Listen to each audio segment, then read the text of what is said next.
So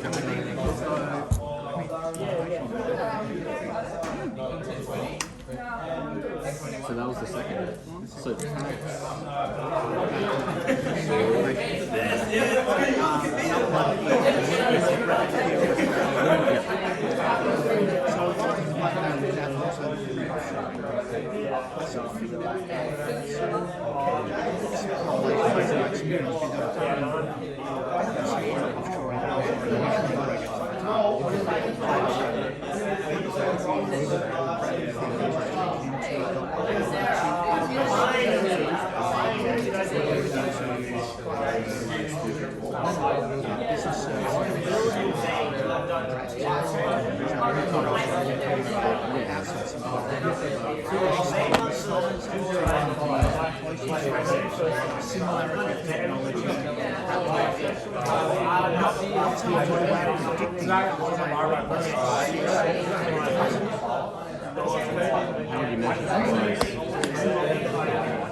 I'm Vice President for University Economics Society.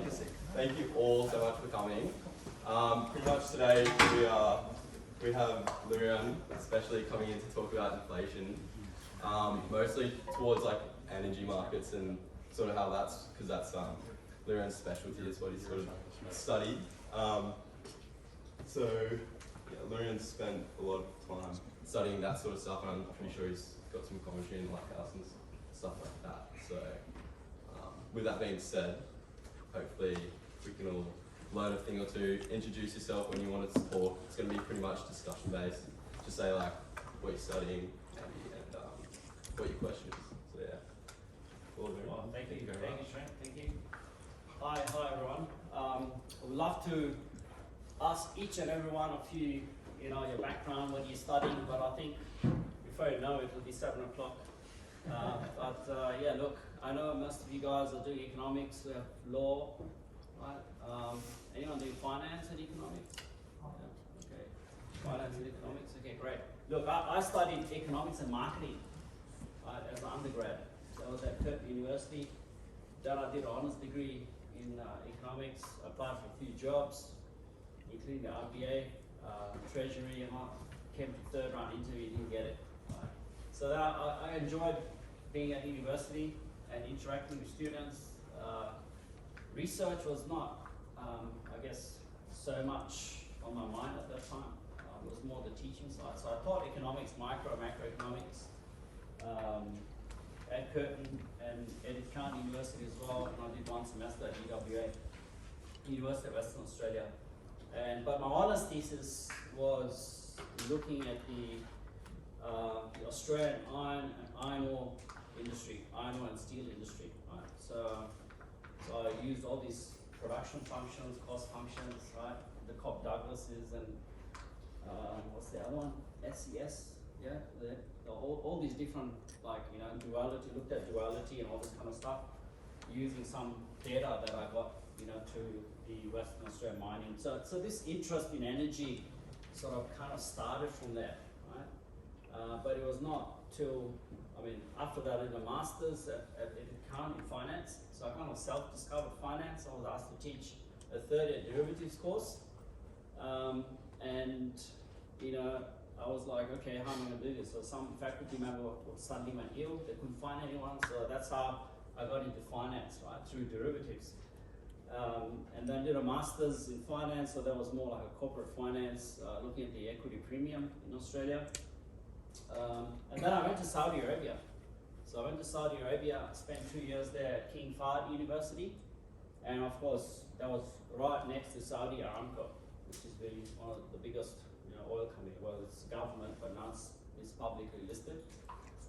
And this is where I guess you're just surrounded by oil, petrochemicals. So then, you know, I came back to Macquarie through a scholarship because I've not done my PhD, and that's why I did my PhD here in petrochemical economics. Right? So everybody looks at oil, you know, gasoline, diesel, jet fuel. Right? These things are kind of looked at, but petrochemical industry is not huge in Australia, but it is in many parts of the world. So that's what kind of drew me in, because there was all these research papers on oil price volatility and inflation, stock market, right?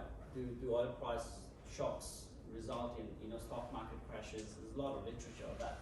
And I'm actually doing a systematic literature review in that space as well at the moment.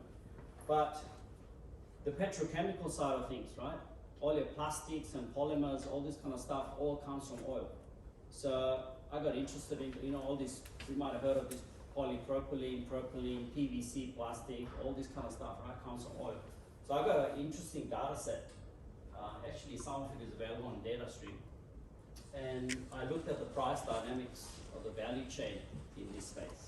Right? So that's pretty much how my interest got into the energy side of things. So today's talk, I mean, look, inflation, right? There are two things: one, supply chain management.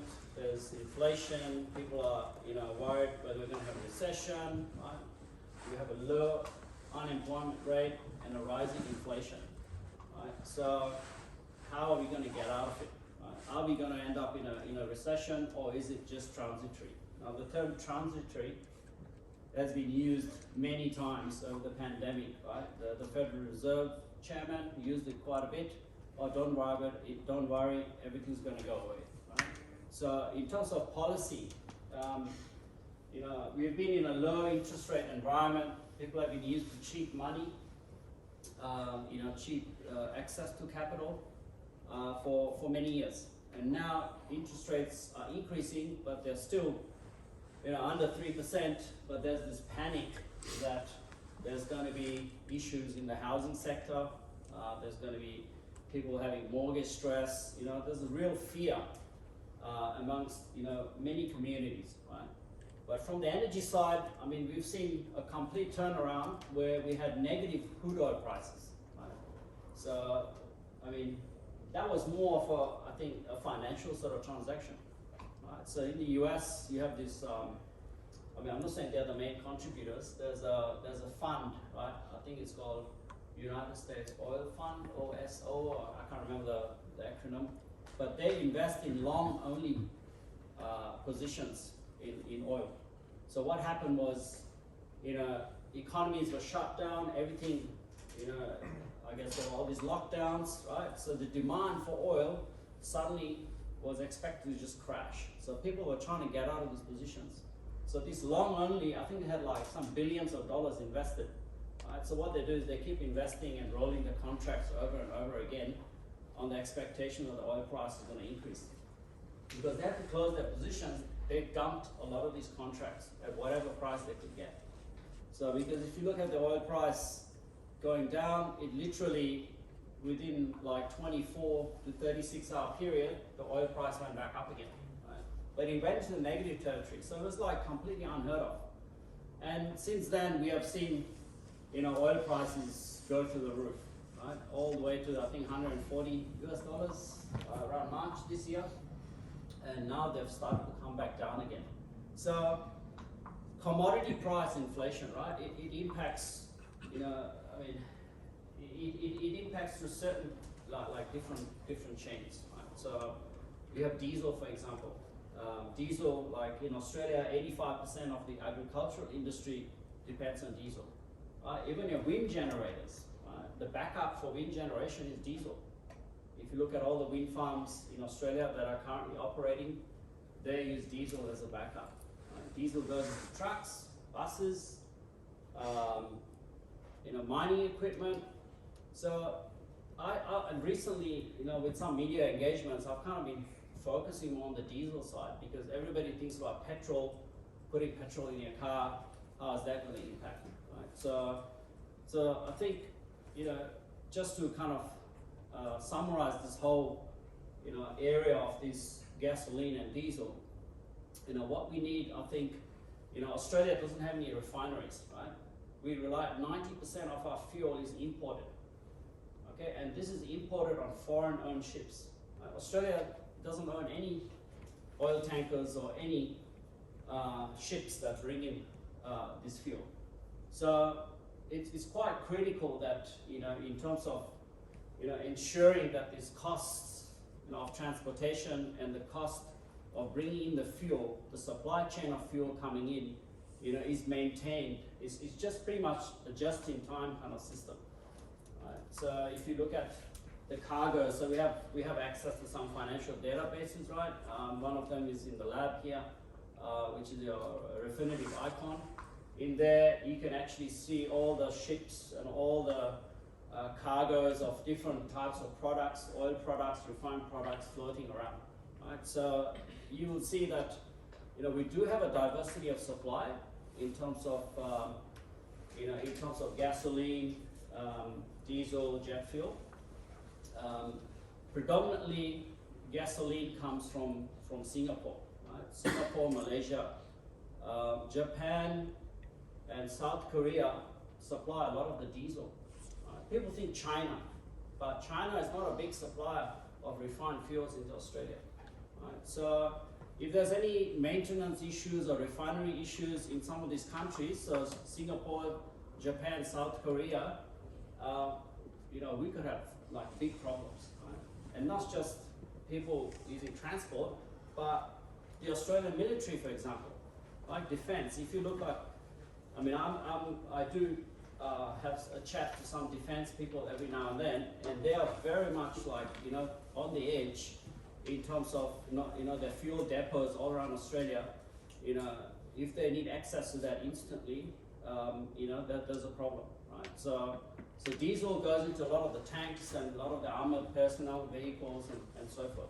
They're trying to modernize, but unfortunately, it's not a quick process. So in terms of fuel security, people say, okay, why don't we go to renewables, right? Why don't we use electric vehicles? But, using an electric vehicle sort of option for the military is very limited, right? Because you need that continuous, energy to keep going, in times of need. So there are all these, I'm talking about all these things because, we need to have a good understanding before we kind of go into this whole concept of inflation. Right? I know that of course we have bigger experts on monetary policy. We can talk about that, right? We can talk about was it too late? From my understanding is inflation, you have cost push inflation and you have demand pull inflation, right? So these are the main things, and monetary policy is usually traditionally a tool to control the demand side of things. Yeah, it's very hard to push interest rates up when you have supply shocks at the same time. Right? It can cause severe problems. But given that unemployment is low as well, right? But unemployment, that's another thing that baffles me is like how Australia managed a low unemployment rate, like that's the lowest in the last 50 years. Right? How did we manage that coming out of a pandemic, right? The borders closed, hardly any immigration, right? Returning permanent residents also had problems as well, but somehow we've managed, to see signs everywhere, people looking for work, especially in the hospitality sector, right? In the SME kind of space, everybody's looking for someone to work, right? So it's a baffling kind of situation, right? It's not that economic growth is like, increasing substantially. Growth is actually kind of stagnant, but and at the same time, you also hear about people's savings, right? People's savings are at record levels. In the pandemic, nobody was able to travel. People were just putting that money into the bank, right? And then we have all these stimulus, right? Job keeper, job maker, home builder, right? So my thing in that is, you know, there's been too much stimulation in terms of handouts and in terms of, you know, especially the JobKeeper. I think that a lot of Australian businesses, you know, have not, you know, should actually have done the right thing and returned some of this money, right? I mean, if you look at what's that? Harvey Norman. Harvey Norman, right? Harvey Norman. So the media kind of got onto that a bit. Not the mainstream media. They tried to, like, you know, should I say, name and shame. There was a name and shame kind of list going around, right? But there was no full disclosure, right? The government should have fully disclosed, right, how much money was given to who, and then that should have been matched with, you know, how much profits some of these retailers made. Because during the pandemic, everyone was doing renovations, right? And everybody was buying furniture, buying this, that, trying to, you know, so a lot of these departmental stores, you know, made a lot of money, right? So I think, you know, there's been a lot of stimulus on the fiscal side of things. You know, perhaps, you know, that has contributed. I mean, the housing sector, for example, you know, we don't talk too much about the affordability side of things, housing affordability, and, you know, this is where I think, you know, there should be, I think, more sort of fiscal sort of buffers, right? If you own like 3, 4, 5 properties, you know, you always see in the news, somebody's bought their 20th house and they're only 25 years old, right? And the media kind of says, hey, rest of you Australians, rest of the young ones, why can't you do the same thing, right? You know, it's just like, I hate reading those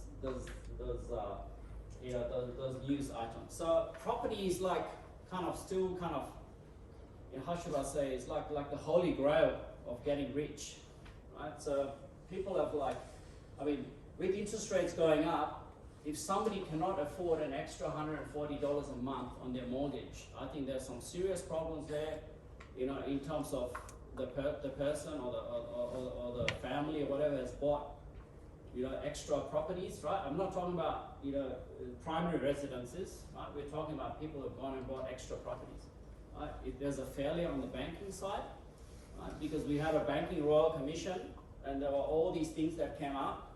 You know, for a little while, lending was kind of tightened a little bit, and then somehow in the pandemic, you know, people could walk into a bank and there was like, there you go. Because why? People are just saving their money, right? The banks have more sort of capital, you know, to lend. So there has been all these issues, you know, around inflation. But I guess, you know, how we measure inflation is also an interesting thing. Right?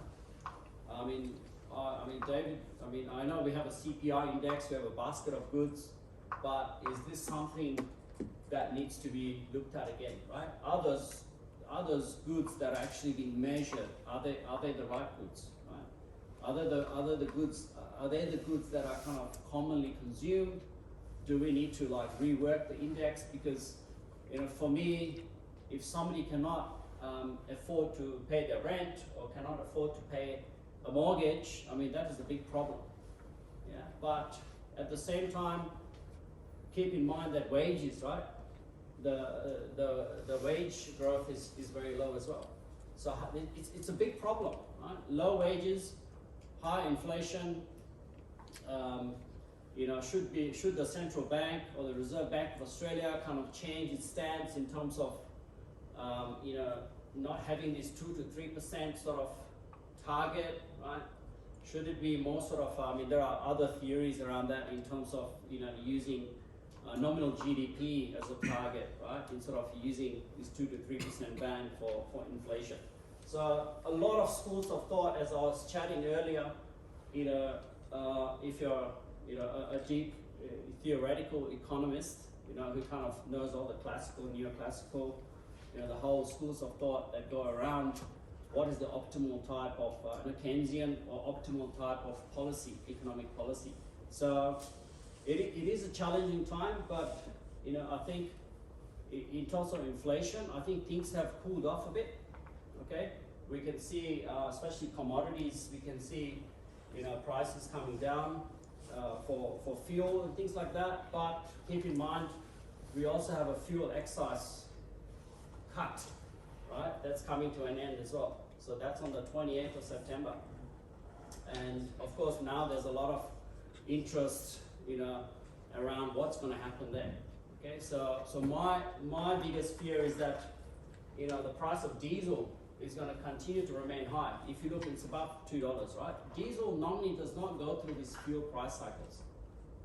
Australia is this unique thing. Nowhere in the world do you see fuel prices going up and down by such large amounts. Nowhere, right? So there are a lot of things, like the ACCC doesn't have any power. Right? Sometimes you listen to 2GB radio, people are ringing in and say, the bloody government, ACCC, what are they doing? Why can't they, do something about the petrol price? They have no, it's a pure competition play, right? But of course, the fuel retailers always argue that, yeah, look, at the bottom of the fuel cycle, people are selling fuel at a loss, right? Then they try to recover it when the fuel cycle goes back up again. So 40 to 50 cents jump, right? I mean, maybe not 50 cents, but 30 to 40 cents jump within like 10 days on the same fuel type. When oil prices are not moved, there's no like sudden shocks from refineries, closing down or refineries closing for maintenance. None of that. So there are a lot of things I think, in terms of getting inflation under control. Of course, fuel. I mean, Australia is still, I think, the cheapest for fuel actually in the OECD. People don't think that. Everybody thinks they're hard done by, right? I mean, if you look at the UK, I think the price of diesel right now is around $3.50 a litre. Imagine that. And I think correct me if I'm wrong, I think the income, average income in the UK is around 31 or 32,000 pounds. Okay, it's income per capita is much lower in the UK than here. Okay, so you can imagine how much the cost is. In India, for example, petrol's around $2 a litre, right? It depends on every state, right? And also, the other thing that people discuss is, should the government have cut the fuel excise? Did that help our cost of living? Or is it such a huge sacrifice? Because I think it's around $3 billion from the government's budget, right? That was the opportunity cost of that, right? So sacrifice $3 billion, less money going to roads, but although that's also not correct, because the money, from the fuel excise goes into a pool of funds, right? And then from that, money goes in different areas. But people have this notion, you see different side of politics, right? The opposition saying, nah, that's it. We got rains, we're gonna have potholes everywhere on the road because you're cutting the fuel excise. So in terms of policy, I guess, going forward, what do we do, right? So this is something I thought I would get from the audience, right? What do we do? So you mentioned like market power issues. That's why they're marking up the price so much. So you think like the ACCC should have more centralized authority over matters of market power or something? Is that what your solution is? Look, I think there should be at least some sort of a price cap. Now, you can imagine like, look, in the electricity markets, we have peak pricing, off-peak, and all this kind of stuff, right?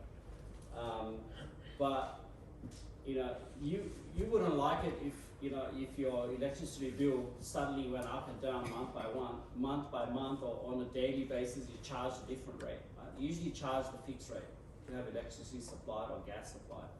So in terms of, fine, you leave it to competition, the pricing, but you put some sort of price cap. Right? So things like, for example, in Western Australia, where I pretty much spent 17 years there, but it's not during those times. In the last 5 years, I may be wrong, but fuel stations, once they lock in their price at 6 a.m. in the morning, they are not allowed to change it for 24 hours. Okay, whereas over here, sometimes you go suddenly in the morning and in the afternoon it's a different price and in the evening it's a different price, right? So this is like market manipulation, and that's the job of the ACCC, is to make sure that pricing is fair. Nobody is dictating the oil companies or the majors to, how much profit they should make, right? But it is, I think fuel should be treated like some sort of like a public good, like it's because it's a necessity, right? It drives the economy, it drives people from job to jobs, right? So it is necessary, I think, for the ACCC, because they've always kind of said, we'll name and shame, right? You know, we'll name and shame, but what does that do? Right? The NRMA, when they come on TV, they say to the public, shop around. You know, I even got into a nasty discussion on LinkedIn, right, with one of the guys from Ampol, right, and he's actually an alumni from Macquarie, and he connected with me, and I thought, okay, it was like 6 months, and then he probably didn't like it or something, because I always get stuck into Ampol, so when I was on 2GB radio, I got stuck into Ampol as well, because they sponsor the NRL, right, they always advertise on TV and radio constantly, you probably said, right, trying to make it as if like it's patriotic for every Australian to put Ampol fuel in their car because they're back, right? So spending millions of dollars on advertising, sports sponsorship. You don't hear most of the other retailers sponsor, right? And at the same time, here it is the former government giving the refineries, you know, handouts to keep operating. Right? So it didn't make sense to me. Right? So yeah, so I got stuck into this discussion, right? And pretty much that guy and another guy jumped in and said, oh, shopping, getting fuel in your car is like going to buy a pair of socks. You would look at Target, Big W, and all these other places to see where you're going to get the cheapest one. I thought it was just the most bizarre sort of, example, but yes. So I think, I think the ACCC should step in, at least on some sort of price cap. I mean, if you go to New South Wales, doesn't anyone have the New South Wales fuel watch on their phone, right? If you look at 91 unleaded fuel, I bet you, can anyone check now? I haven't checked it for a few days, but if you look 91 unleaded fuel in New South Wales, there'll be a price difference of anywhere between 65 to 80 cents. And I'm not talking about the most expensive petrol station being somewhere in Broken Hill or something, right? We are talking about within suburbs, right? If you go to Edgecliff, Edgecliff in BP and a few others, the price is exorbitantly high. So they do charge depending on where you live, right? It is a more affluent sort of suburb, I guess, in that part of the world. So petrol stations, price gouging, all these things come up when oil prices are low. Because, it's like a rocket and feather effect, right? When oil prices jump, even $3 or $4, you should see the petrol station jack up their prices very quickly.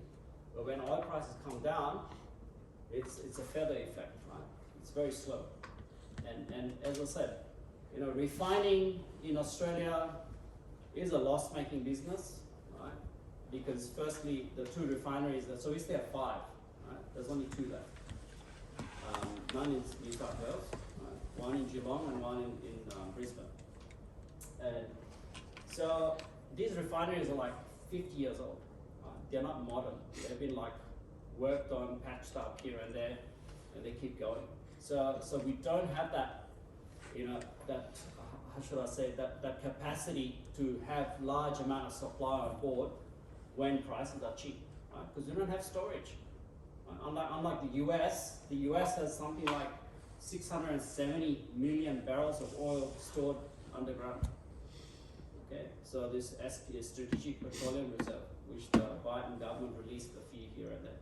So yes, so going back, like I believe the same way, there should be some sort of a tax or a penalty on wealth accumulation, in the property sector to make property affordable for everybody. Similarly, it's like if you go to countries like Germany, for example, house prices have remained very steady, and it's a very different system. I think when you go for a mortgage in Germany, for example, the mortgage rate is fixed for 10 years, or maybe sometimes for 5 years. Then you literally go into the bank, you negotiate with the bank manager, and you sign up again for a fixed term for another 5 years. Right? But when you have that sort of, I think, steady sort of, governance and system, You know, particularly for housing, for fuel. I think that's important. Maybe my Chicago colors are bleeding in a bit, but do you not worry that by imposing these price rigidities, you might lead to shortage? Because at the end of the day, a price is a rationing function. Yeah, look, I mean, nobody's saying I just set a price cap. Right? I mean, even with a price cap, I think it still has a negative market effect, in my opinion. Yeah, I so- understand so- though, in essence, what you're saying, because of course, especially in fuel, you have a natural monopoly, so to speak, because you have high fixed costs and economies of scale. But it sounds, I don't know, it sounds concerning whenever an economist starts speaking about active management of the economy. To me, it just sounds worrying. Yeah, look, it's not, I mean, I was talking particularly the fuel price cycle, okay? You know, how do you justify fuel being $1.57 a litre and tomorrow being $1.90? That's what's happened. I don't know if you've seen it, right? Everybody was like clapping, saying, you know, hey, look, oil prices are below $100 per barrel. You know, petrol prices come down, great, right? It went all the way, even $1.37, $1.40 at some petrol stations, but now it's back to $1.90. So that price shock, would that be considered to be fair, or would it be better to say, look, you can increase and decrease the price, but in a 24-hour period, you cannot increase the price by so much. I mean, would you be better off paying $1.75? Because you got to keep in mind, right? You got to also look at the wholesale price. So have you guys heard of this thing called terminal gate price? Nobody knows that. Right? Everyone can look it up. All the prices are given. So these are the wholesale prices that. So it's pretty much like there's this thing called MoGas, right? Has anyone heard of that? Yeah. So this is the price that when the fuel is loaded onto a tanker. So there's a lot of oil trading and stuff that's going on, right? Prices are set sometimes on a sort of a market system, or they're done privately, but usually some prices get reported, right, when some transaction takes place. So this terminal gate price is the wholesale price of the fuel that's loaded onto a tanker in Singapore. Yeah, and if you look at the spread between the terminal gate price and the retail price, that'll give you a good idea of what the profit margin is. Remember, fuel, I think, from my knowledge, is 50% of the fuel is production and importation costs in Australia. 30%, well, with the fuel excise tax, it's a bit less now, but say the fuel excise goes back up again, right? So it's around 30 to 35% is tax, and 15% is profit margin, okay? So it's not a very high profit margin, but it's the variability, yeah? It's the unexpectedness, right? People get, as I said, people get more agitated when the fuel price goes up, but they will be quite happy to walk into Coles and pay $7 for a lettuce. Okay? Or if you look at the prices of coffees at the coffee shops, all around $4, $4.40, they used to be $3.80. Right? If you look at a sushi roll, salmon and avocado sushi roll, used to be under around $3.50, you know, but now it's like one place I saw selling it for $4.50 for a tiny sushi and avocado roll. Right? So these are, I mean, strangely, I guess, you know, we get impacted by fuel, and I'm not saying that you're controlling the economy, but you're reducing that shock from the price jump. The same way, you know, the government tries to control some of the, I mean, I know the electricity retail is competitive, right? People are always calling you to switch, right? Who gets called on the phone that would you like to switch? There's this company called Bill Cutters or something there. They keep calling you. Right? So people are asking to switch all the time. Right? So these are kind of things, you know, I guess there's not much volatility in other energy markets, right? Electricity, mostly gas, but we have these huge jumps. You know, if there's a good reason why there should be prices going up and down, I think that's fine. But nowhere in the world, it only happens in Australia. Hi, Doctor. My name is Max. I've just got a question. So, we're essentially complaining, or we've got troubles now, saying that the price of oil or fuel is too high, and you mentioned that there were 5 refineries, but now we only have 2. So, do you think that we're complaining, but then there's these market disincentives that through policy, climate policy, that we're pushing towards, into the market, and our investors are looking at Australia as a potential investment, and then saying, well, I don't really want to, put my money here because I'm not going to get a, return on this. So then we come back and we say, oh, well, the price of oil is too high, but then, the market, and we're not, essentially putting in a baseline that actually allows capital to flow, and we're not taking advantage of that. Yeah, good question. Look, first thing I want to say, Australia doesn't have any oil. Okay? We produce around 280,000 barrels of oil, and most of that is not proper oil. It's this thing called condensate. And this condensate gets put on small little barges or vessels or whatever. I wouldn't call them tankers even. It gets exported. So, look, you're right. I mean, but the gas industry is big, right? I mean, oil. We don't have oil, but we have to look at the gas side of things. Yeah. So then to that point, let's say gas now. Yeah. So we have foreign ownership in all of these gas initiatives. So the problem here is that a lot of us are complaining, well, the price of gas has gone up. But of course, these are resources that, let's say, these investment or these companies are paying royalties for to the government, which is fine.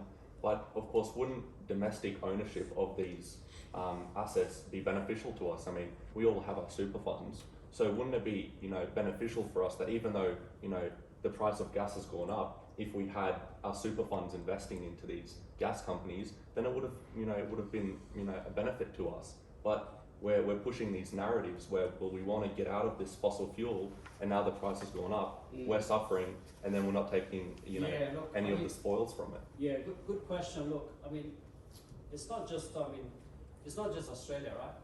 I mean, if you look at the price of gas in Europe, in the EU, it's phenomenal, right? Much higher than here. I think 300-400 euros per megawatt, whatever. There are different ways of measuring the price.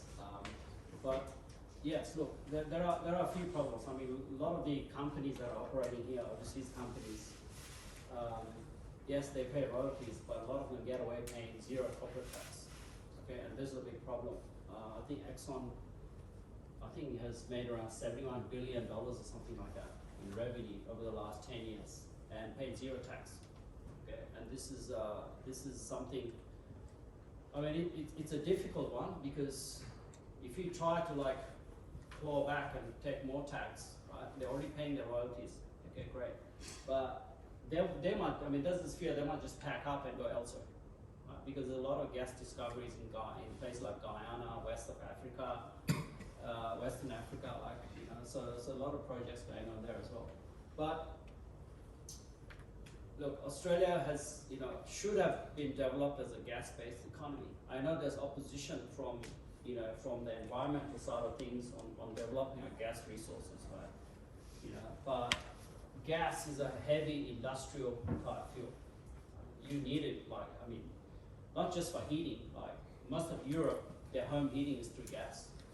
Okay, that's why there's fear now, even though oil prices have come down, but gas prices are really high. Right? Storage in the EU and the UK is very low for gas, but they do have gas storage facilities. So there's real fear that people might freeze this coming winter because they don't have enough gas. So I think there has to be some sort of a balance, right, in terms of climate change and in terms of environmental side of things. When people talk about fossil fuels, they think about coal, right? But they use the term fossil fuels. The gas also gets dragged into the mud, right, together with coal. And of course, I can talk about coal as well: thermal coal, metallurgical coal, brown coal. They're all different types of coal, right? But to get to your point, yes, I mean, WA, I think it was, I can't remember the premier now. I just saw him on TV the other day. Burke. No. Put in the 30% reservation box. Yeah. Was it Burke? Tony. Yeah. It was Burke. Brian Burke. Yeah. No, it wasn't Brian Burke. It was some other guy. Carpenter. Carpenter. That's right. Very good. Yeah. So Carpenter, he put this. He played hardball with the gas companies there, and he has to be Alan Carpenter. Is that right? Maybe. Maybe. Yeah. So he played. So I'm trying to think in the background. So he played hardball with the gas companies, and so I think it's 15%. Is it 30? I think it's 15%. 15% had to be kept for domestic use. But the problem on the East Coast, right, is that when Queensland developed its gas resources, they tried to work together with New South Wales, and New South Wales said, bugger off. We're not interested, like in a sharing agreement, right? In terms of, if you have a shortage of gas, okay, we'll come to some sort of agreement where you can supply each other. So New South Wales said, not interested. That's why Queensland built their market all towards exports. Right? And remember, gas contracts, particularly with LNG, right, which is also gas, people think they're two different things, right? It's just gas that's liquefied. WA pretty much signed all these 20, 30-year deals, like long-term supply deals with Japan. So I think 30% of LNG in Japan comes from Australia. So the biggest import of Australia is gas. Right? Taiwan, South Korea. These are the three countries that pretty much pioneered the whole LNG kind of space. Right? They're the big importers. So if you want security of supply, you need long-term contracts. And the same thing, if you're going back to this kind of stuff, going back to oil, right? What happened was people like countries in the UK and the EU are kind of suffering because they didn't have long-term deals, supply deals for gas. They were buying on the spot market. And Qatar and countries like that tried to lure them in because when oil prices were falling, gas prices were falling in the pandemic, everybody was thinking, who cares, it's going to fall again. I'm just going to buy on the spot market. I'm not going to get into a long-term contract. Okay? But now things are reversed. It's hard to get spot cargoes because all the cargoes are going to long-term supplies. Right? So it's a very different business, gas and oil. But if you want security of supply, and because especially if you're using gas for electricity. Right? So countries like Vietnam, Thailand, Sri Lanka as well, but probably they're in big trouble. But these countries are trying to move away from coal. And what's the next best thing to power your industry, to power your manufacturing? If you're going to move away from coal, it's gas. And this is where some people just don't get it. Right? They just think, you emitters, you're not going to reach our net zero 2050 targets, right? Stop everything. Right? So it's a hard situation.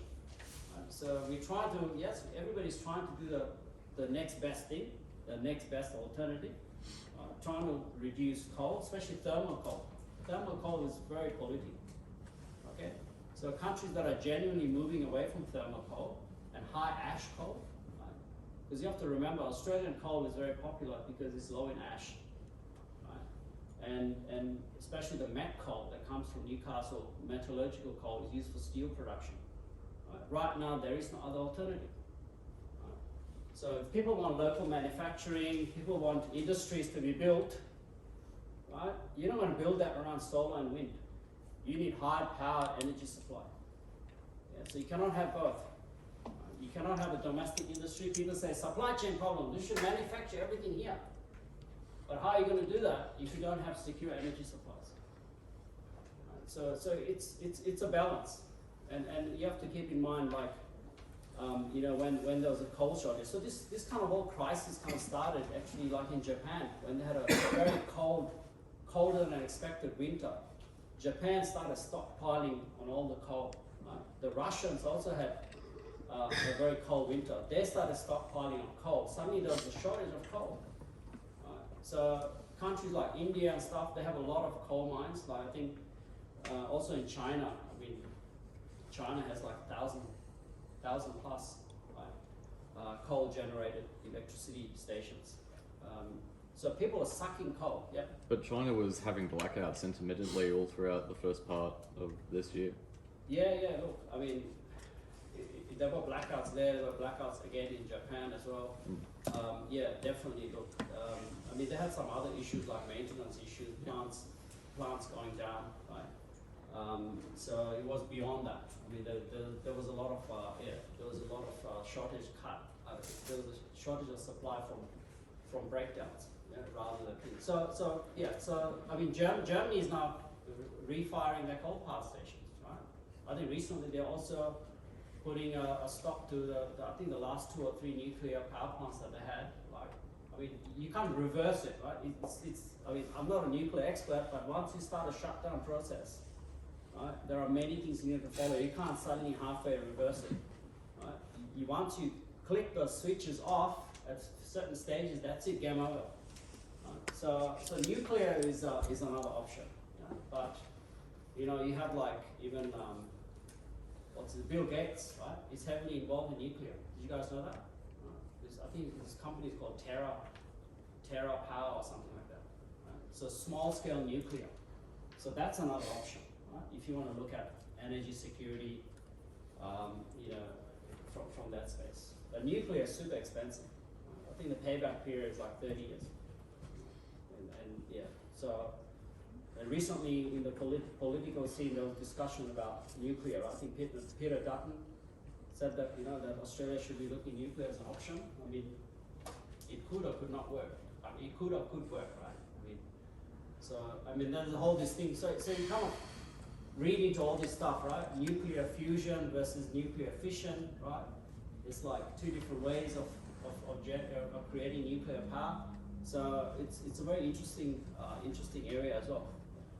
What's your take on like FCAS markets and that when it comes to like energy supply to households and commercial like applications and like when there's a shortage of energy supply in the market to the grid, you have surges in pricing, and basically these more private entities profit very hardly on those businesses that need to stay running. Yeah, so I mean, look, recently there were risk of power outages in New South Wales, right? I think that's because the generators were refusing to supply because they wanted a higher price. Okay, and this is a market failure in terms of, you know, how you regulate.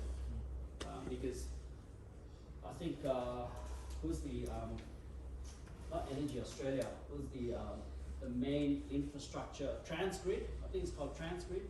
Yeah, Transgrid controls all, so if there's a power outage or a pole falls down, right, whatever emergency response with Transgrid, right, they're in charge of all the infrastructure. But the supply side, yes, I mean, we have, you know, the whole generation side, some are vertically integrated, some are not. Right? So if you work with the AGLs and all that, they're all vertically integrated, so a bit more secure, but some are not vertically integrated. So yeah, so that was purely not because like we didn't have enough coal or gas to produce, but it was just the price, the whole price, if you look at the electricity price, it's just like all over the place. It's a unique data set for people doing high quant stuff, all this Markov chain stuff. So you've explained to us why we're suffering. Is there like any silver lining to an inflated world? Like, is there just like some sort of good element? Yeah, look, I think alternative industries and alternative energies and alternative supplies, right? I mean, we've been heavily reliant on China for our manufactured goods. It probably will be for a long time. So they've been looking at the supply chain issues, you know, from the, I guess, you know, manufactured goods side, but also, I guess, you know, I mean, the weather has also played a big part. If you look at the fresh produce and all that, most of the prices are actually linked to bad weather, and so those prices have kind of slowly coming back online. So groceries and things like that. So in terms of future, I think, look, Australia will have to, you know, kind of look at its supply sources. We need to probably consider storage facilities, particularly for fuel, as I said. And particularly diesel and jet fuel, right? Because remember, Australia is very isolated. Right? We cannot, I mean, unless I did suggest on a program once that Australia should join forces with New Zealand and come up with a fuel security policy, right? A joint policy, right? where you would have stored sort of shared facilities. don't we have a 100-day supply with the US if we ever call on it? Yeah, well, that's a joke, right? Really, that's a joke. Right? That was a complete political kind of move from the Trump government and also I think from our government, because at that time I think oil prices were like $30 a barrel, right? And I think you know, the strategic petroleum reserve was getting too full because remember there was floating storage, right? Oil was out at sea on tankers. They literally had no space to put it. And you cannot shut down an oil well, right? You can either destroy it, and this is the problem as well, I want to get into a bit later. You know, but yeah, so remember the oil in the strategic petroleum reserve, most of it is light sweet crude, right? So all oil is not the same, right? Anyone tell me what types of oil there are? Shale, condensate. Yeah, that's the process of getting the oil. Shale is like with particular type Yeah, of drilling, Brent, right? and then- With rocks and things like that. It's Yeah. based on the sulfur content usually. Correct, So you correct. have the heavies, the sweets, and Oh, there you go. That's what I was going to say. Yeah. Geologist. Go on, heavy sweets, sweet sour, Val. sweet sour, heavy and light. Okay, these are four main types of oil. For a croissant, can anyone tell me what's the best quality oil in the world? The best quality oil you can get. I'm not saying it's so good that you can drink it, but you'll be surprised. There are actually food items made from oil as well. It's like vegetable oil. Hmm? Vegetable oil. No. Yeah, Malaysia, right? Just these facts are coming into my head now. Would have been nice to give out some prizes, but Malaysian tapas. Sometimes you see on the ABC News, and mostly it's Brent crude or WTI, but they also talk about the tapas. So if you Google it, if you look at the price of Malaysian tapas, it's high, very high premium. I wouldn't be surprised it's like 110. I haven't looked at it for months, but it's 110 right now. If WTI is like 95, right? Usually like $10, $15 premium. Yeah, so you have all these different types of crude oil. So the oil in the US Strategic Petroleum Reserve is mostly light. So what does it mean by it's light? That means the most output you can get out of that is gasoline. So gasoline is the first thing that comes off. So, and how is holding oil on the other side, you know, of the Pacific Ocean, how is that going to help you in an emergency? That oil has to be refined, right? We have 2 refineries here. And believe it or not, most of the refineries here can only refine certain types of crude oil, more on the heavy sour type. Yeah, so it was there, as I said, it's a complete joke. That was just didn't make any sense at all. It was a feel-good moment, right, for the Australian public to say, oh wow, we've got oil, we are safe. But I think the amount of oil that we bought, I can't remember, we paid like $20 million, I don't know, 20 million litres, sorry. And you would pretty much run out in 3 days, 3 or 4 days. I think we consume around 1 million barrels of oil equivalent every day in Australia. That's across all fuel types. So different types of oil. Like the refineries in Japan, for example, right? Modern refineries, they are built to process only Saudi crude. So a lot of Saudi Arabian oil goes to Japan because they're purpose-built refineries. But it's going to be like a huge risk to build new refineries here because what are you going to do with, you know, this state-of-the-art refinery? So that's why we need some of a regional sort of agreement, cooperation. You could build a massive refinery in Darwin, right, or northern part, and sign up an agreement in Indonesia or whatever, right, and some of the close trading partners, and have some sort of a sharing sort of fuel security agreement, or build storage facilities in the ASEAN region. Right? So these are some of the things that the government can consider. I think it's also important to diversify energy, mostly like as a policy solution for this whole, like it's just more, because we're just focusing too much on like singular energies and stuff, and that's how we got into this mess in the first place. Yeah, so it depends what do you mean by energy. Are you talking about... Yeah, just like fuel, nuclear power, green technology, yeah, coal, yeah. gas, oil.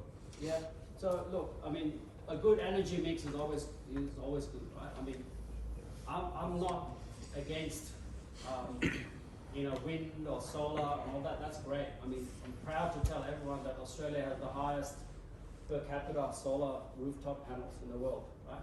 In the world, right? So that's a great achievement.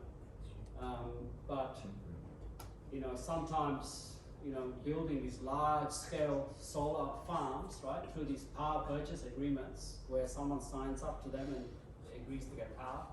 If something goes wrong there, what's your backup? Okay, and people think battery storage, but yes, it could work in some sort of individual sort of areas, but I think on a grand scale, you can't just have gigantic batteries all over Australia, right? It's working well in South Australia with the battery there. That's great. I mean, do we need a big scale battery in each state? Yeah, why not? But putting everything into that one sort of area, I think it's risky. And wind is even riskier. I think it costs like $500 million or something to build a wind turbine. Right? Thousands of tons of copper, cement, right? A lot of metallic components that go in there. So you have problems on the whole nickel, cobalt, lithium. Yeah, okay. I mean it's there, but there's supply chain problems, right? On that end as well. Right? All the minerals that are required to produce this renewable energy. Okay. Now there's also this nickel batteries. There are new reports coming out that there are some safety issues around that. Right? I mean, of course, an oil company will probably show a Tesla blowing up somewhere or some battery car bus burning somewhere, right? Each one tries to get their own agenda out, right? You see some of the oil guys that I know, they put pictures of wind turbines dumped in a what should I say, in a dump yard somewhere. A graveyard. In a graveyard, yeah. Whereas, because these wind turbines, the blades have to change, I think every 15 or 20 years. Right? So, same with solar panels, right? The solar panel, it's around, I think 20, 25 years. So that's why it's hard for countries like in Asia, who don't even have a proper rooftop, or it's high-rise buildings everywhere, to have solar on their roofs, right? And even if you have a house, the roof is not strong enough to hold that solar panels and all that, because it has to pretty much last for 25 years. That roof has to be guaranteed to last for 25 years. So there are all these teething problems. But wind, I mean, that's how, I mean, the UK started with a windless summer. That's where I kind of wrote that article in the conversation. First Brexit happened, all the EU truck drivers pretty much left, packed up and left. From Czech Republic, Poland, everywhere, right? Maybe some from Germany went back from the UK, so they had shortage of drivers. And the UK didn't have a backup because there's not enough wind, because I think around 35% of the electricity generated in the UK is from wind, which is great for them. But when the wind didn't blow, they didn't have enough gas. That was the next thing.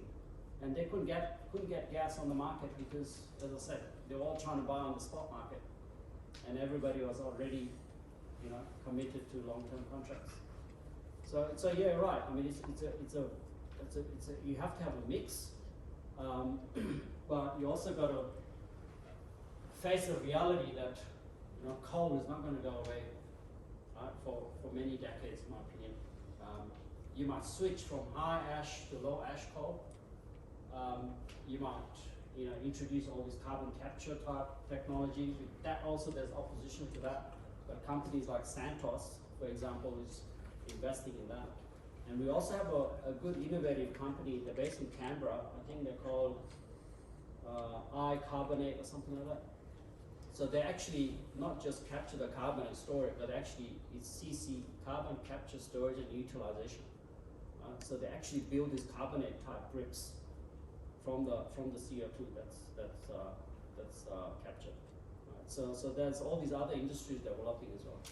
So you need a circular economy. So I'm a big supporter of circular economy. New South Wales Circular, I've attended some of their events.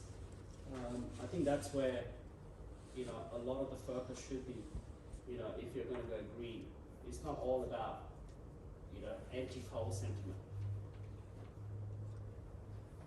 Yeah. How are you gonna like suggest to, or not you, but how they suggest to increase competition for like petrol stations and like suburbs and stuff? So there's not just like a look at this guy, look at that guy. Petrol stations just edging each other slowly down.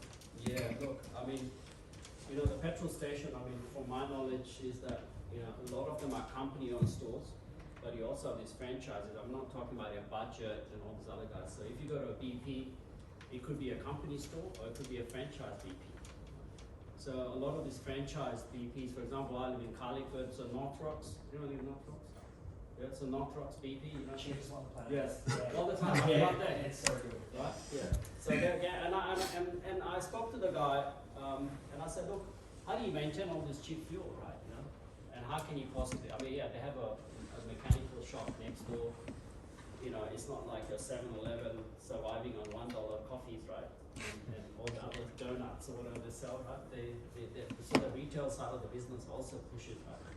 But yeah, look, and these guys have been doing it how? Because they buy fuel in bulk, right? It's the same tanker that comes from BP that will go to a company store to them. So they buy like a futures contract. Right? They buy when the price goes down. So right now it's dipped a little bit last week or whatever. The terminal gate price, they watch that and they buy in bulk. I don't know how many, maybe 1 million liters of 95 or 500,000 of 98 and 500,000 of diesel. I don't know. They buy in bulk. So even though prices are creeping back up, they're able to maintain, you know, their prices, keep their prices low and still make a profit. So that's what they do. Yes. So, just going back to your earlier comments about WA, also fellow St. Groper, Oh yeah. also ex-Chevron and also ex-BHP, so Oh, wow. a little bit Okay. of experience in the oil and gas industry. Hope I didn't sound bad. Anyway, their price fixing thing, it's actually closer to 20 years that they've had that. Okay. Yeah. I'm wondering what your data is on the spread there, because it's not 6 a.m. It's a 24-hour. Midnight. I think. Yeah, midnight. Yeah. Midnight it starts till midnight. Correct. Sorry. But they've got to post the price that they're going to charge the next day by 3 p.m. The You previous have to day. lodge it. Yes. Yeah. I'm wondering how that. So it's still market forces. You can still choose the price you're going to sell. It's just fixed for a 24-hour period. I'm wondering how that has impacted the spread. I've also got another comment as well. Yeah. I wonder how that has impacted the spread of prices, say, compared to New South Wales. Yeah. Look. I remember the price being spread maybe like 15 cents. Yeah, my experience. Yeah.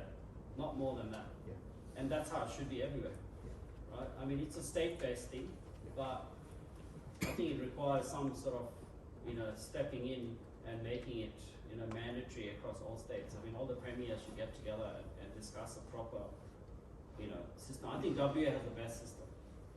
Okay, and also you have to, keep in mind that the fuel cycle is very predictable. It's on a Tuesday, I think.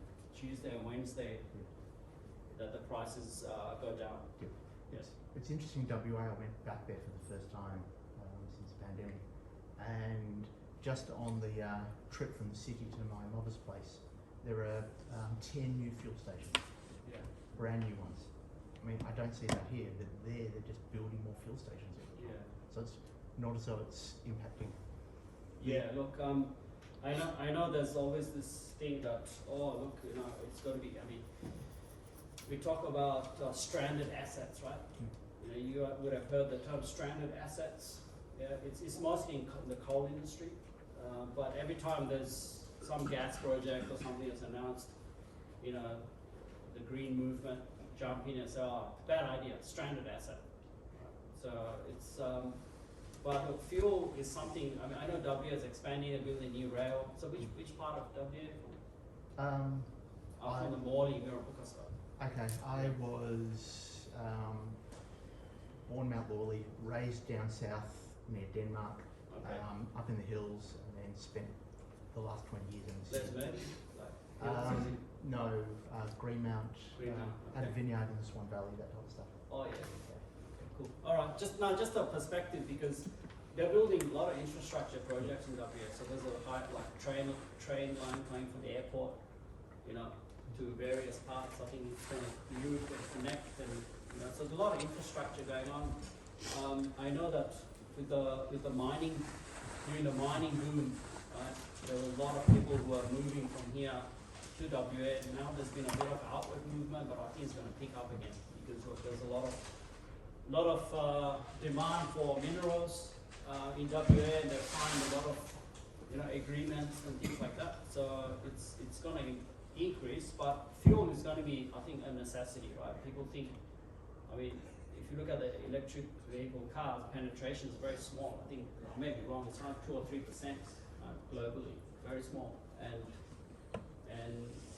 they're also building the longest EV recharging station, the longest road with EV recharge, which is also great. So a good balance.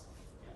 So for me, I think, yeah, in terms of energy security, energy balance, I mean, if you look at countries like South Korea, I think they are in the best position because they have a bit of everything: coal, gas, a bit of hydrogen as well, and yeah, it's a good mix.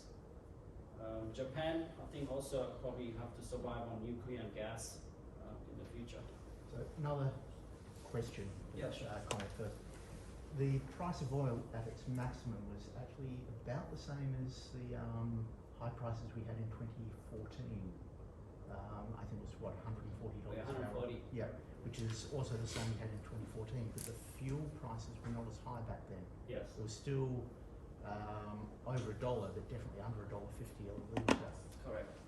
What's the difference that they say it's because of the high oil price, but we've had high oil No. prices before. Great question. Exchange rate. Yeah. Exchange rate? The Exchange Australian rate. dollar's worth a lot more in 2014. Yeah. Okay. Yeah. That's the main. But the thing is, we also have to realize that although there's public outcry on prices and stuff, exchange rate plays a big part in that. Secondly, is the refineries. Okay, so when we had this downturn in the economies, right, all these lockdowns and stuff, right, refineries literally, some of them just shut down, and some of them never opened up again. People just left the industry, and there was a stockpile of fuel happening, particularly jet fuel. The thing is, when you process a barrel of oil, you can't pick and choose what fuel you're going to produce. You got to take whatever that comes up. I mean, some we might get high yield of diesel. Actually, diesel is quite, I think, easy to produce, to refine. But because of the environmental regulations and all this emission reduction, they have to do a lot of processing. That adds on a lot of cost. That's why the price of diesel is high. But you're right. Look, some of the refineries just haven't been able to keep up. Since the economy's opened around September 2021, if you look at the price of fuel, diesel then, it's just on an upward trajectory because it's more to do with refining. Like India, for example, Reliance Petroleum, they started supplying quite a bit of diesel to Australia. Historically, the odd tanker would come to Australia, but from January to April this year, they supplied millions of liters of diesel. And why? Because they're postponing the refinery maintenance. Apparently the refinery maintenance was due in June. They postponed it till September. Okay, so it's a high risk. Like, if something goes wrong because you're not doing a maintenance as per schedule, you might have bigger problems. So that's the risk that refineries are taking because they're getting all these premium prices. A lot of diesel is going into the UK because now Germany and UK have pretty much signaled they're going to fire up the diesel generators, right? Manufacturing in Germany is switching from gas to diesel. And this is what I keep saying, that there's going to be even more crunch, I think, on diesel supplies because of this switch from gas back to diesel. So that's, refining and exchange rates. I was just going to say, in the interest of time, do you want to, anyone last questions or? And then we I can keep going if you want. but yeah, I don't know if everyone's what sort of people feel like It's up to you guys. What do you feel? More questions? I'm going to ask a quick one. What sort of implications do you think ethanol production will have, and can we produce it domestically in mass? Yeah, look, to answer that question differently, okay, people think E191 fuel, 10% ethanol, is a great fuel because it's renewable. But if you look at the sulfur dioxide emissions, the emissions from 91 fuel is 150 parts per million. If you use 95 and 98, it's 50 parts per million. Big difference. People don't know that. And that's why I think, you know, we need more sort of incentives from the government to get people to put 95, 98. Not just for a high-powered, you know, VW GT Golf, right? With 98, but in most cars. So ethanol, well, ethanol is kind of related, goes into the whole sugar cane, corn sort of production, you know, food security, that kind of space. And if you go to Europe and stuff, you get E1095 fuel, right? Has been for almost 10 years. You do not get 91 fuel. Whereas in Australia, the worst fuel is still here.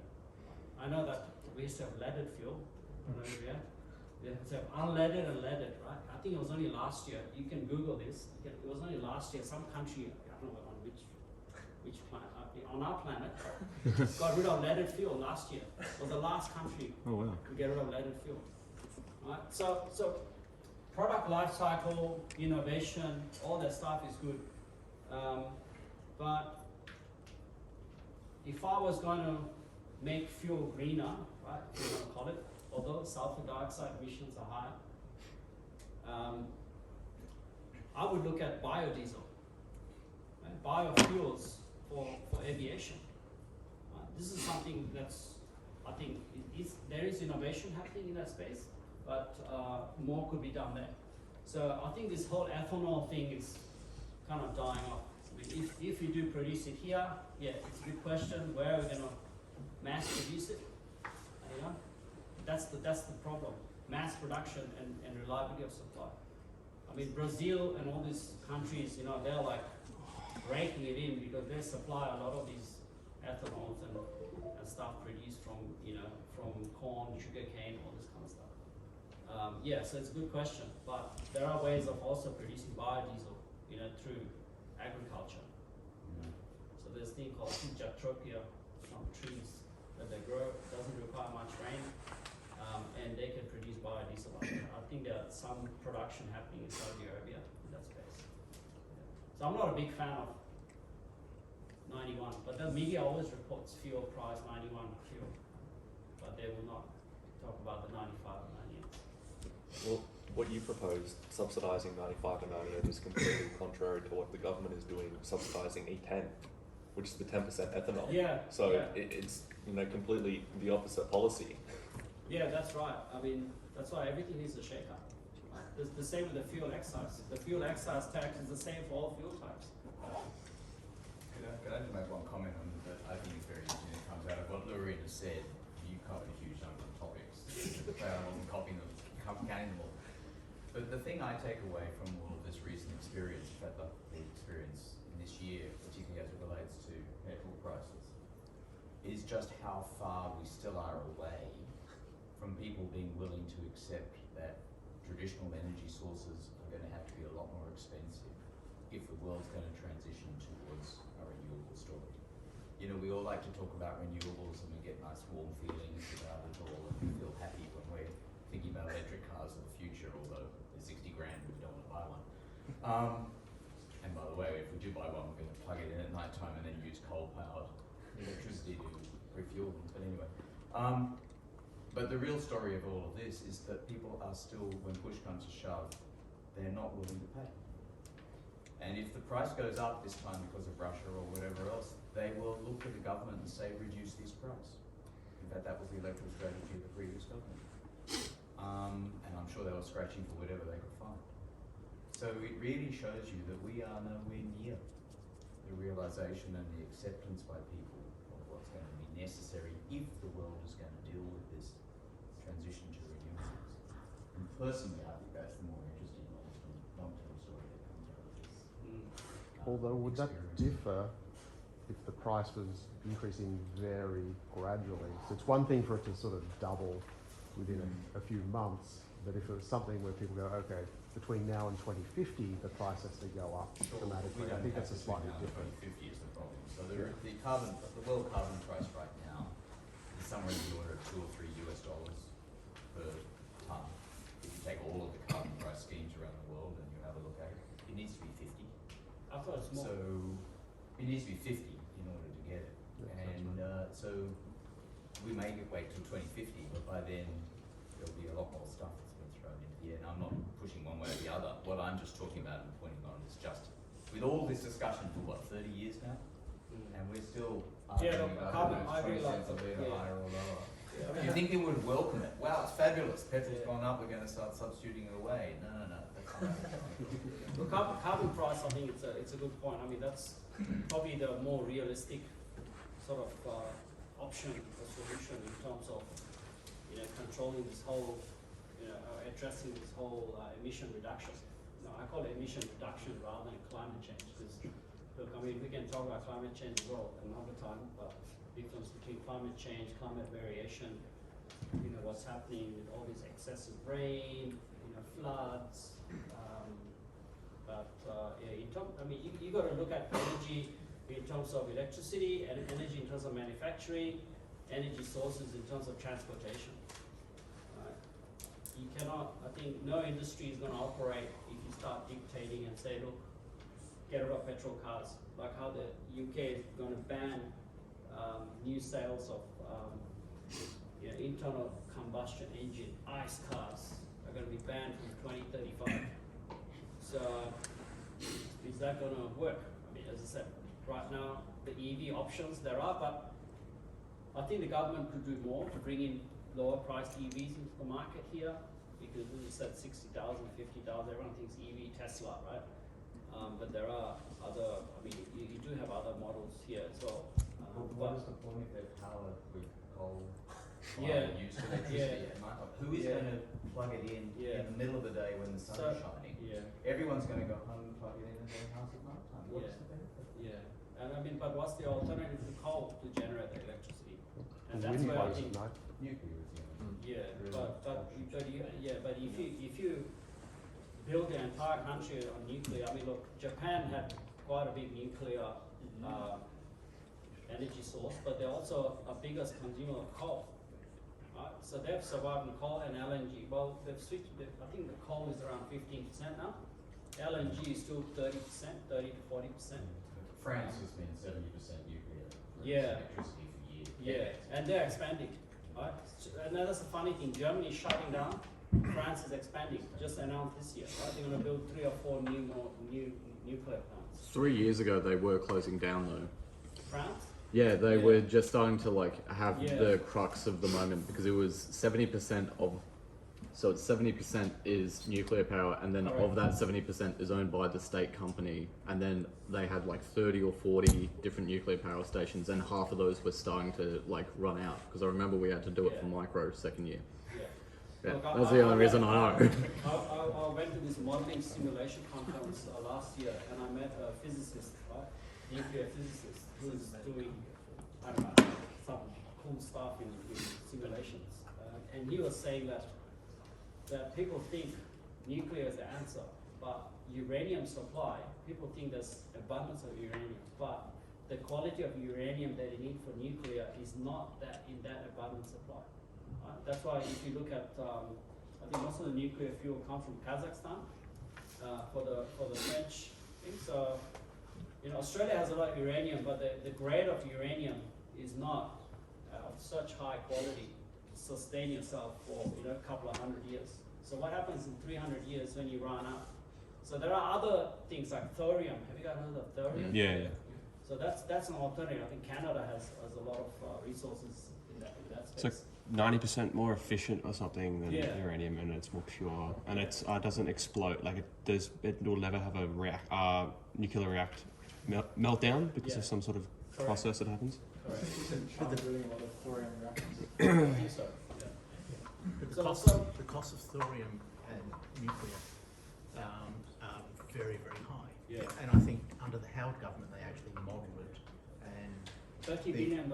yeah, but if we had a price for carbon in this country, it would make nuclear economical at the moment with those externalities not paid for by the market of emitting carbon, the carbon price. Then the comparison between carbon fuels and nuclear fuels, well, there's no comparison until we put a price on the carbon emissions. Yeah. Yes. Aren't we going to eventually reach some sort of, because, sorry, the context of this sort of discussion is about energy, fuel, and then the price mechanism, but in fossil fuels there's going to be a stockpile problem that already exists, and then in all the renewables you either have construction limitations or you're relying on the metals to either make the batteries or the devices that then already have a lifespan. So you're going to have either stockpiles or throughput problems. Is there just going to be a Millsian steady state problem where you get to sort of like the maximum level that we could ever get for energy, and then we're going to have to distribute it differently? Yeah, look, Why will that not happen? yeah, You should have I have to encourage you guys, What happens when something becomes scarce? try refraining from using this fossil fuels versus renewables, right? Because fossil fuels is many things. As I said, there's coal, gas, oil. Right? I mean, those are three main ones. So try to think on each product category, because each one has its pros and cons. And as I said earlier, when people think fossil fuels, they think coal. But they're quite okay to accept gas as a go in between, right? I mean, look, it's the previous government, used this stupid thing called gas-led recovery. Right? It was just completely and they technology but not taxes. Right? Did you hear that? What's his name? Angus Taylor. Technology but not taxes, right? Because they were trying to push all this carbon capture, all this kind of stuff. So look, you have to have a right energy mix. Right? I mean, you need energy security and energy poverty taken into account. And I do agree with the carbon price, but if you keep on taxing more and more taxes, it's going to run into a problem, because it's going to be, it's going to cause too much financial burden on countries, developing countries. I know we're trying to blame China, hires the meters, but everybody's buying all their goods from China, right? And everybody's enjoying whatever China is supplying. So I think that with this emission reduction, it's mostly the OECD countries, right, who are pushing this, right? So they themselves, I think, should take some sort of leadership and provide. So I think, France, I think, has a good mix, but also,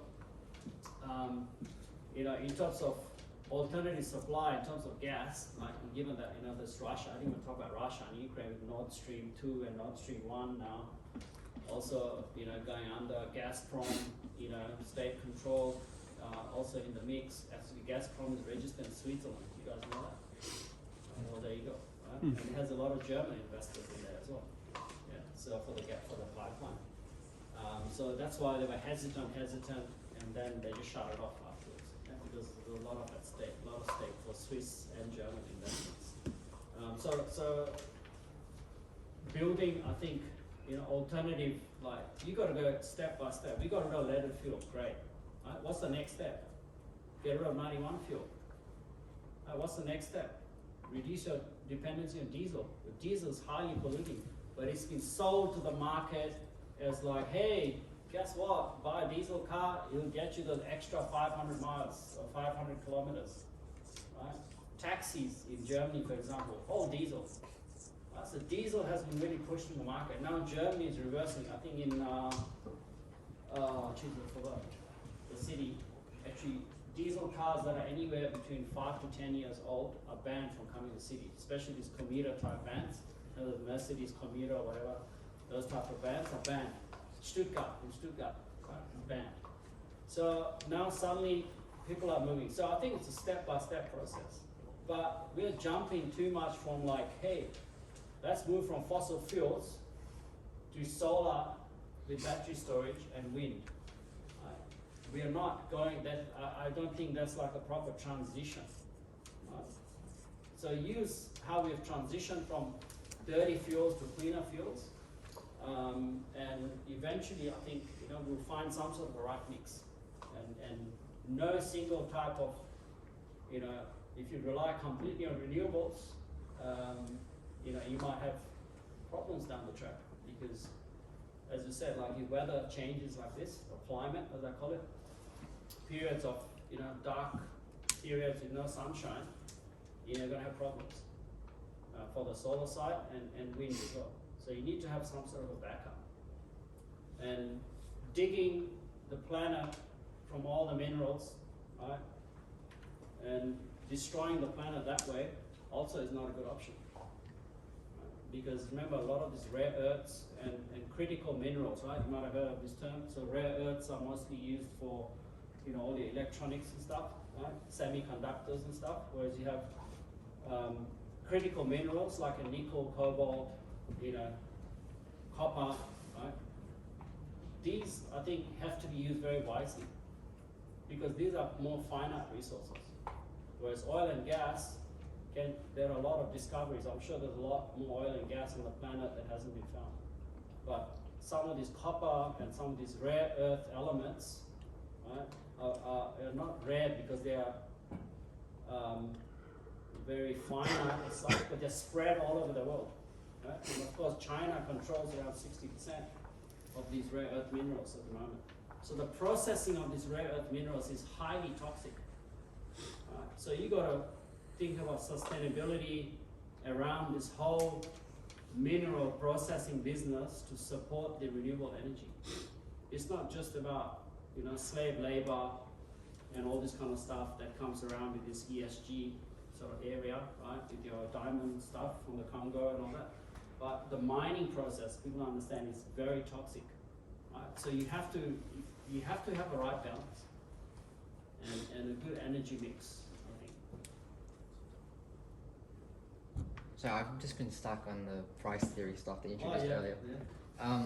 Maybe you can elucidate it practically, because I'm not very well versed in this. But if you introduce the price cap, would firms not then, I guess they might already be doing it because you have the lodging time, but would they not then maybe just wait till 259.59 and like have like a Stackelberg game for who can set the price such that they can maximize their markup relative to their peers, but remain competitive? Yeah, look, Because that could harm consumers and then look, that at the price. end of the day, as you said, we go to Northrox because I don't bother looking at my fuel app. Right? Doesn't matter which part of, I mean, unless there's some severe shock and I see on the way home from uni, suddenly the petrol's jumped 60 cents or whatever, you know, I might just on the odd occasion look. But because I've been going there to fill up, I also feel loyal that they're, you know, they have a right price. So I don't care, even if it's like, there's a mobile, right, across the road, or 7-Eleven now, I think, I don't know. Yeah, 7-Eleven across. Yeah, 7-Eleven. Sometimes their prices are similar, but never, right? So just a sec. So yeah, look, you know exactly as a retailer what your profit margin is, okay, and what your target is, and what you need to do to remain profitable. So it's worked, as I said, last 20 years. It has worked in WA. You've never heard of any case studies or any stories of retailers complaining or anything like that. So the market has not failed in one state for almost 20 years. If you have a case studies, yes, fine. So if it's worked over there and there's no issues, it should work elsewhere as well. What if the marginal cost, because firms have to price above marginal cost and marginal cost is unstable? Maybe in this time period it's been relatively Yeah, stable. but that'll be across all, it can't be to an individual retailer. Right? If there's a marginal cost problem, remember in WA there used to be two, right, BP and Shell in Kwinana.